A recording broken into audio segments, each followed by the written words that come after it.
Je vous convie donc à la cérémonie de clôture d'une rencontre sous-régionale consacrée à l'intégration des agents de santé communautaire dans les systèmes publics réunis ici à Abidjan. Les participants, vous allez le voir, venus de 9 pays ont formulé des recommandations pour renforcer la coopération entre santé et fonction publique. Grâce Kando.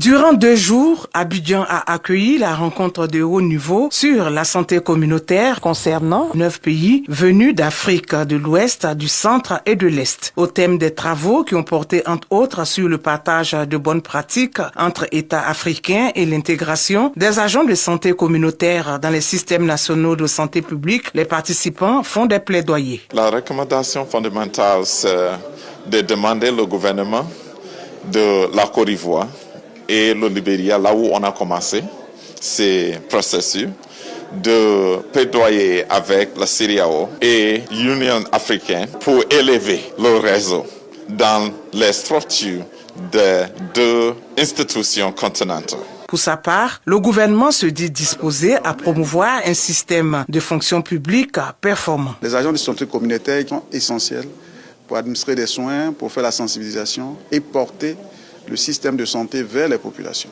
Mais on constate que dans la plupart des pays, donc ces agents de santé communautaire n'ont pas de statut. Il était important au niveau sous-régional qu'on puisse nous pencher sur toutes ces questions parce que pour non seulement harmoniser les pratiques, mais travailler également de façon interministérielle. Il y en a qui ont encore la capacité d'être intégrés dans la fonction publique dans l'organigramme des ministères. Il y a également la possibilité que certains soient utilisés à travers des collectivités ou d'autres moyens ou des contrats directs. Cette rencontre de haut niveau s'inscrit dans le cadre des activités du réseau santé et fonction publique d'Afrique. Il constitue l'un des principaux espaces africains de réflexion entre les ministères de la Santé et les institutions en charge de la fonction publique.